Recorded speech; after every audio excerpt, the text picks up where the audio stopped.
My brother banned me from Christmas and branded me a loser even though I had been funding his life, so I ended it all with one decisive move. I wasn't invited to Christmas this year because, according to my brother, it's no place for losers. I calmly agreed and stopped funding his children and wife. Now he's going crazy. I was actually looking forward to Christmas this year for once. I wasn't scrambling at the last minute to get everything together. By the first week of December, I'd bought presents for everyone. My parents, my brother Jacob, his wife Kelly, and their kids. I even bought extra gifts just in case anyone brought unexpected guests. I don't know, I just felt like this year was going to be good. So, I was completely blindsided when, as I stood on my parents' front porch with a bag of wrapped presents in each hand, my mom opened the door and said, "We don't want you here this year." At first, I thought it was some kind of weird joke. I started to laugh a little, but then Jacob's voice cut in from behind her. "This is no place for losers," he said. "You're really starting to wear on all of us." I just stood there staring at her. My dad was in the background, not saying a word, just looking awkwardly everywhere but at me. My mom looked uncomfortable but didn't back away. And Jacob? Jacob looked downright smug. I felt an onslaught of emotions. Confusion, anger, embarrassment. But somehow, I stayed calm. I just nodded, said, "Fine, if that's how you feel," and walked back to my car. But as I sat there in the driveway, staring at the bags of presents in the passenger seat, something inside me changed. No place for losers? Tired of me? Where was this coming from? I had a pretty good idea Jacob was behind it, but I couldn't figure out why. I'd been nothing but generous to him and his family over the years. I'd helped pay for his kids' school supplies, covered their summer camp fees, and even pitched in on his mortgage when things got tight. And now, out of the blue, I'm not welcome at Christmas? I decided I wasn't going to leave just yet. I was going back to the door to get some answers. I left the presents in the car and went back to the door.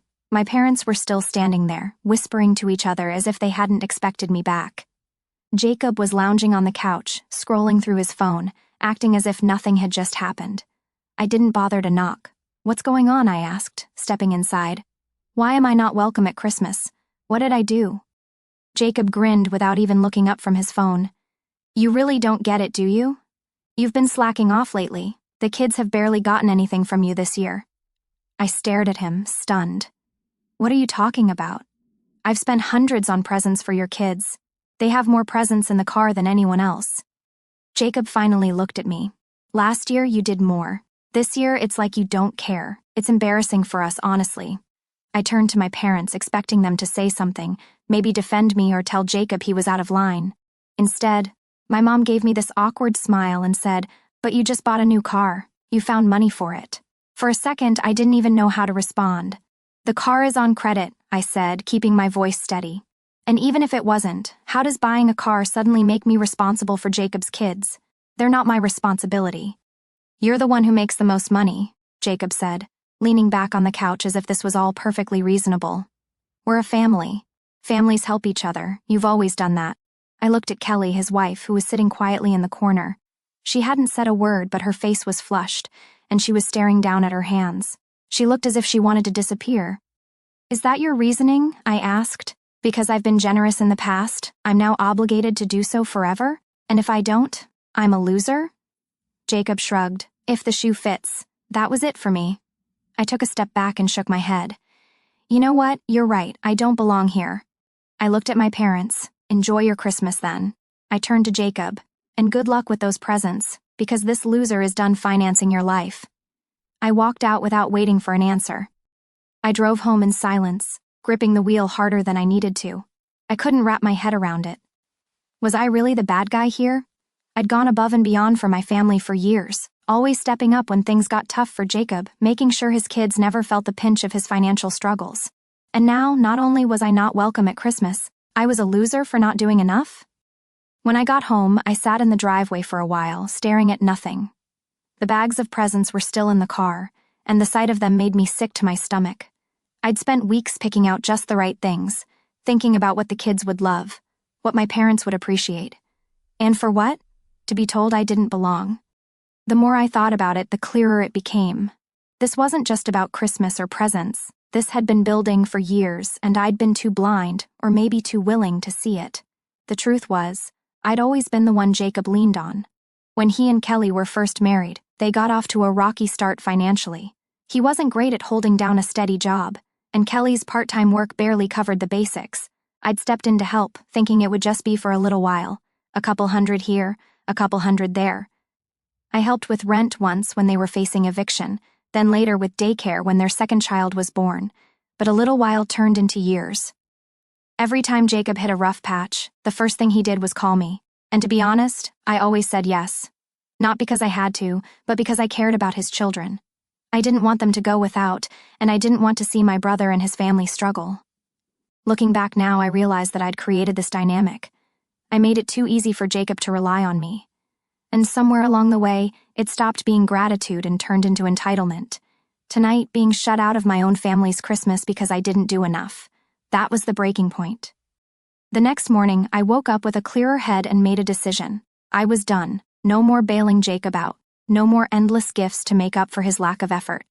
If he wanted his kids to have the things I'd provided, he could figure it out for himself. It wasn't an easy decision. Cutting off my brother didn't just mean cutting off financial support. It meant risking my relationship with him, with his children, and maybe even with my parents. But I couldn't go on being treated like an ATM instead of a brother and a son. I didn't reach out to anyone, and they didn't reach out to me. I thought maybe they got the message, but I should have known Jacob wouldn't let it go that easily. The silence stretched through New Year's Eve. No phone calls, no texts, nothing. I didn't hear from my parents, Jacob, or even Kelly. For the first time in years, I spent the holidays completely alone. It wasn't that I expected them to reach out, but it was a different feeling when midnight came and went, and my phone remained silent. I won't lie, part of me thought about calling. But every time I picked up the phone, I remembered Jacob's smirk, his words, "No place for losers." I'd been the one holding things together for years, and they had the audacity to treat me like I was disposable. No, if they wanted distance, I'd give it to them. By mid-January, I began to feel the change. Kelly had always been quiet, the kind of person who avoided conflict. But one night, I got a text from her out of the blue. It was short and to the point. I just wanted to say I'm sorry. I don't agree with what happened. Jacob won't hear it from me, but I thought you should know. I sat staring at my phone for a long time, not sure how to respond. On the one hand, it felt good to know that someone in the family saw things for what they were. On the other hand, Kelly had been silent that night, and her apology now felt like too little, too late. I finally replied, "I appreciate it, Kelly, but this isn't something I can just move on from." She didn't push the conversation further, and that was fine with me. Then, in early February, Jacob showed up at my house unannounced. I was in the middle of a work meeting when I heard the knock on the door. I wasn't expecting anyone, so I ignored it at first, but the knocking didn't stop. When I finally opened the door, there he was, Jacob, looking more disheveled and frustrated than I'd ever seen him. "We need to talk," he said, stepping inside before I could stop him. I crossed my arms. "What's this about?" He got right to the point. "You need to stop acting like this and start helping out again." I laughed, not because it was funny, but because I couldn't believe he meant it. "Helping out? You mean pay for your life? I told you I'm done with that." He glared at me. "You're the one with the money. Do you know how hard it's been for us since you decided to act like this? The kids barely have what they need. Kelly's trying to keep it together, but we can't do it without your help." I couldn't believe what I was hearing. "Are you listening to yourself right now? You're a grown man, Jacob. You have a wife and children. If you need more money, go out and earn it. It's not my job to solve your problems. You've always helped before," he shot back. "Why are you being so selfish now?" "Selfish?" I repeated. "You want to talk about being selfish? Let's talk about how you lied to our parents about me, turned them against me, and then banned me from Christmas because I didn't spend enough on your kids. And now you're here asking for more? You've got some nerve, Jacob." He started to say something else, but I held up a hand to stop him. "We're done here. I'm not giving you another dime, and I don't want to hear from you again until you figure out how to act like an adult." He stood there for a moment, glaring at me, before finally storming out. After Jacob stormed out, I thought that would be the end of it for a while. He'd maybe complain to my parents, but eventually, he'd figure out I wasn't going to back down. I was wrong. 2 days later, I got a call from a number I didn't recognize. Normally, I wouldn't have answered, but something told me to pick up. "Hello, is this Michael?" a man's voice asked. "Yeah, who's this?" "This is Mark Dawson. I'm a lawyer. I represent a client who has recently expressed concern about certain financial matters involving your family." Do you have a moment to discuss them? I froze. A lawyer? What financial matters? I can't go into detail over the phone, he said, his tone overly polite, but it involves financial contributions you've made to your brother, Jacob, and his family, specifically your use of those contributions. Would you be willing to come to my office for a discussion? I didn't know what to say. My mind was racing with possibilities, none of them good. Had Jacob taken out a loan in my name? Was he using my information for something shady? Or was this a desperate attempt to guilt me into giving him money again? Who's your client? I finally asked. There was a brief pause. I'm afraid I can't disclose that right now, but I assure you, this is not a lawsuit against you. It's more an investigation. Against my better judgment, I agreed to a meeting. Curiosity got the better of me, and I couldn't shake the feeling that there was more to this than just Jacob being himself. When I walked into Mark Dawson's office the next day, I wasn't sure what to expect. But as soon as I sat down, he dropped a bombshell. The client I'm representing is Kelly, he said, pushing a folder across the desk toward me. I blinked, taken completely by surprise. Kelly? Why would she need a lawyer? Mark folded his hands and watched me closely. She thinks Jacob's been using the money you've given him over the years inappropriately. She has reason to believe he's been hiding money from her and from you. My stomach turned. Hiding money? What do you mean? He opened the folder, revealing copies of bank statements, receipts, and what looked like screenshots of text messages. She suspects that Jacob has been taking your financial contributions and funneling them into a separate account. Based on what she found, he may have been using the money for gambling and other personal expenses, instead of supporting his family. I stared at the documents in disbelief. You're saying all those times I helped him with bills, with his kids' school stuff, that money never went to them? Mark nodded solemnly. It seems that way. Kelly discovered this recently and came to me because she didn't know what to do. She didn't want to involve you at first.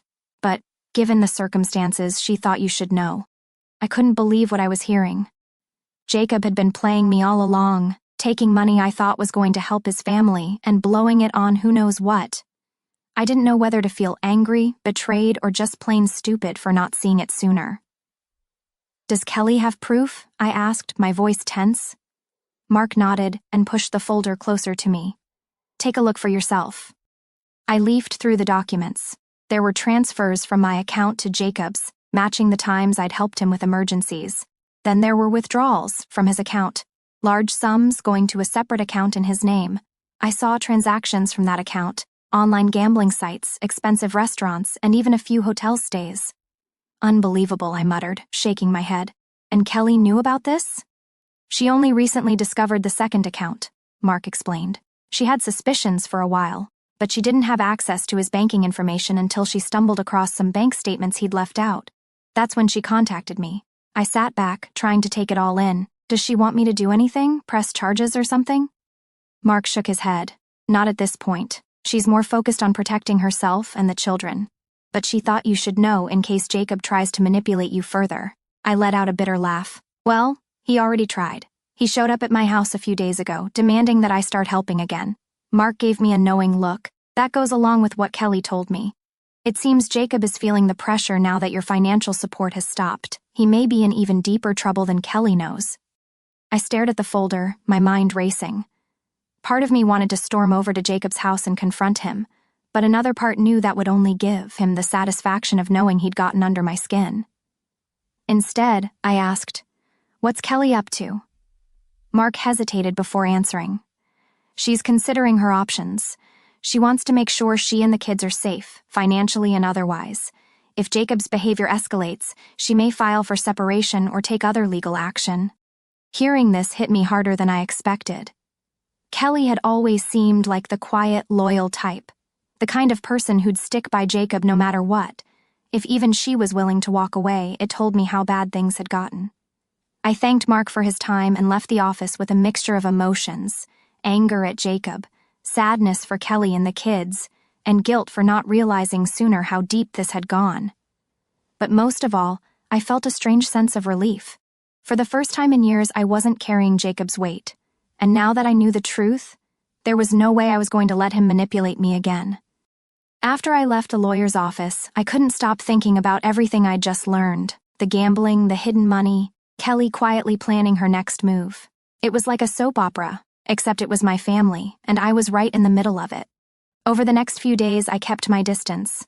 I didn't call my parents, and I certainly didn't reach out to Jacob, but it seemed the silence didn't sit well with him, because one night, just as I was about to sit down for dinner, my phone lit up with his name. I considered letting it go to voicemail, but something told me to pick it up. "What do you want, Jacob?" He didn't waste any time. "We need to talk," he said, his voice strained, almost desperate. "You said something to Kelly, didn't you?" I raised an eyebrow. "What are you talking about?" "Don't play dumb," he snapped. "She's been acting weird since Christmas, and now she's bringing up lawyers and separation. I know you've been putting ideas in her head." I couldn't help but laugh. "You think I'm the problem? You're the one who lied to her, hid money, and gambled it away. If she's tired of your crap, that's on you, not me." There was a moment of silence before Jacob finally said, "You don't know what you're talking about." "Oh, I think I do," I said, my anger bubbling to the surface. "Kelly told me everything, the secret account, the gambling, the money you've been wasting while I've been breaking my back trying to help you." "You're a joke, Jacob." He started to shout, but I didn't let him finish. "Here's the thing," I said, cutting him off. "You have used me for the last time. I'm done helping you. I'm done covering for you. If Kelly leaves you, that's on you. And if you try to drag me into this mess again, I'll make sure everyone knows exactly what you've been up to." I hung up before he could answer. My hands were shaking, but it felt good to finally say what I'd been holding in for years. The fallout didn't last long. The next day, Kelly called me. "Did Jacob call you?" she asked, her voice careful. "Yes," I said. "He wasn't happy." "Did something happen?" She hesitated before saying, "I confronted him about the gambling and the hidden account. He admitted some of it, but he's still trying to make it sound like it's no big deal." "Are you okay?" I asked. "I'm fine," she said, though she didn't sound it. "But I'm tired of making excuses for him. The kids deserve better." Hearing her say that hit me harder than I expected. I knew things were bad between them, but this felt like the beginning of the end.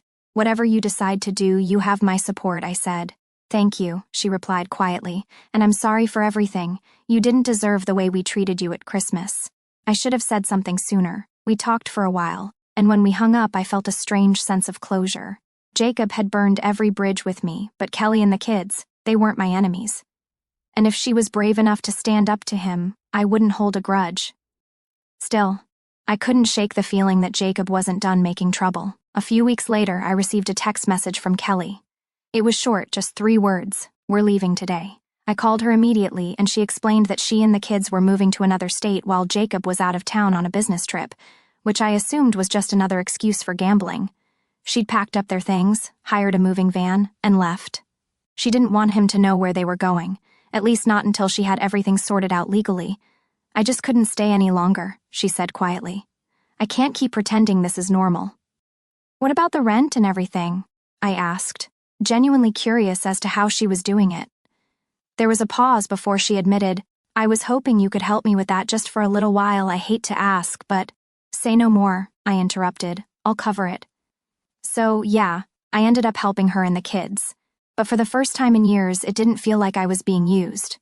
It felt like I was finally doing the right thing. Jacob, as expected, went completely crazy when he got back and found the house empty. He called me, ranting and raving about how I'd turned Kelly against him and ruined his life. I let him vent for a while before saying, "Maybe if you spent less time gambling and more time being a husband and father, this wouldn't have happened. But hey, good luck with that." Then I hung up. Kelly is doing well now. She's found a steady job, the kids are settling into their new school, and she's finally starting to feel like she's back in control of her life. As for Jacob, I hear he's still blaming everyone but himself, but honestly, it's not my problem anymore. So, there's your happy ending, if you can call it that.